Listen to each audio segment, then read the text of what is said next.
Mike Demergis along with the King Scott Engel for the Fantasy Sports Network at Citi Field with another episode of At the Ballpark. And today we got the heavy hitters, the #1 team in baseball hitting-wise, the Toronto Blue Jays, Scott.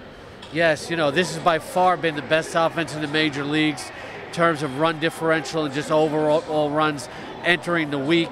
Lots of great offense for fantasy players, but also lots of health concerns when you talk about two of the big hitters. And one of the guys we caught up with, former major leaguer and current analyst for the Jays, Pat Tabler. He compared this team, Scott, to a team from the 70s, the Big Red Machine. It's been crazy. It's been as good as I've ever seen it. And we're talking about some world championship teams back in the 90s, early 90s. And a friend of mine asked me the other day, he said, have you ever seen an offense like this before? And I said, yeah. Big Red Machine back in the 70s. That's how good they've been playing. You know what they've done is they've played really well together as a team. They just played up in Boston, and they played 29 innings, and they had an extra inning game. They only scored in 9 of them. They scored 31 runs. They've really started bunching their hits together. So, Scott, on that Big Red Machine, of course, was Johnny Bench. Do we compare a Josh Donaldson to a Johnny Bench or a George Foster, maybe? Well, Donaldson's off to the best start of his career. Moving to this park obviously has been a boon for him. But I think he's due for some regression. You look at his isolated power, it's bigger than it's ever been in his career. And also, you look at his batting average. His batting average is well over what it usually would be. Donaldson's due for some regression, but top fantasy third baseman, or at least one of them so far. The move to Toronto has been everything that fantasy players hoped it could be, and he's been well worth the late first-round pick. And one player fantasy owners are really looking at and riding while they're hot is Chris Colabello. But is he a guy fantasy owners should really stick with? You know, this is a loaded question because I've taken so much crap for this over the year and a half with Chris Colabello. But look, it is what it is. He's a respectable fantasy outfielder. I think you ride him while he's hot, especially when you're playing in daily fantasy games.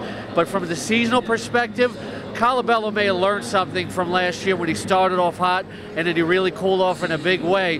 Baseball's a constant game of adjustments. The pitchers adjusted to him last year and he went cold. Now he's back, and even though his BABIP is like through the roof and he's due for some regression, this is a guy that can still hit about 280 with maybe about 13 to 15 home runs in the end, and that helps your fantasy team. And Scott, one guy fantasy owner has been riding for his power has been Jose Bautista. Yeah, Jose, there have been issues with his shoulder to the point where he had to get a cortisone shot not too long ago because it was really affecting his quality of life. But and he wasn't even able to play the outfield until early June. But at least from a power perspective, he looks like he's healthy. Injuries have been often an issue for him, even though he played 155 games the last year. But he did hit 2 home runs in a game this week, so there's still a lot of reasons to be confident in Bautista. But I think you know when you get him overall, when he's in there, he's going to hit for the power. But I think you always have to worry about the health. The shoulder may continue to be an issue. We're going to have to keep watching this and monitor it. And certainly it's been affecting his average. Another player that's his average hasn't been what you'd hope for is Edwin Encarnacion, but over the last 7 games, he is hitting above 360.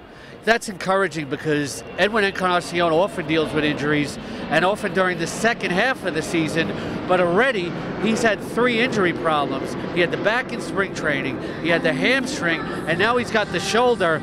Encarnacion had more home runs in any month in May. He is Mr. May, but the batting average, it makes you wonder about his health, and also the fact that he often gets injured in the second half.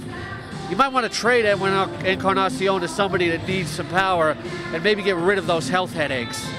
Speaking of headaches, we're at Citi Field. That means the speakers are very loud, the music's loud, and it's been raining. But one player who really made his career here is Jose Reyes. Now, Jose at the current time is batting .290, but his on-base percentage is only .318. Yeah, Jose was on the DL again. Surprise, surprise. This is the best lineup, one of the best lineups Jose told me that he's ever hit in. The other one was the 2006 Mets. And he's been really hot since he's come off the DL. The conundrum with Reyes is that shortstop is such a thin position in fantasy. You want to have him, but he's always getting hurt. I would rather have maybe somebody lesser at the position than worry about the injuries. While Reyes is hot right now, he's another guy that I would try to deal if I could. Well, you can't win a pennant without some pitching, and Drew Hutchison really has been performing so far with a 1.28 whip. Well, Hutchison has been a tale of two pitchers. For some reason, he's pitched really well at home in a hitter's park, the Rogers Center, but he's been awful on the road. People are expecting a breakthrough year for Hutchison, but he's just been so up and down, so up and down.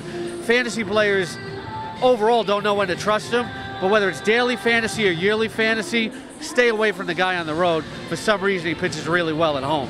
And we caught up with Hutchison, and he said basically what his success has to do, it's really nothing magical that him and pitching coach Pete Walker have worked on. No, I just need to be consistent. I've had some good starts. I've had, a few. I think it's about finding that consistency every time out, and for me, it's all about fastball command.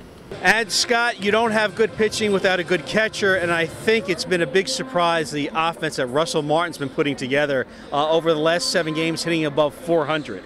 He's been really good from the 5th and the 6th hole, especially this year. And Martin's playing close to home. He is a Canadian guy, and he's hitting .312 at the Rogers Center. A lot of people wondered, why did they sign him to such a big contract? It wasn't just about offense when fantasy players look about it. He's a clubhouse leader. He's a really good handler of pitchers. This pitching staff is not very good overall, but Martin's certainly doing the job in offense. And look, a good fantasy catcher that you probably got for a value. He's somebody that, I wouldn't be rushing to trade away. I think you always have to shop your guys, but I think you got to be very happy with Martin. I think it's more than anybody expected to this point. All right, he's a King, Scott Engel. I'm Mike DeMurgis for Roto Experts, the Ballpark for the Fantasy Sports Network.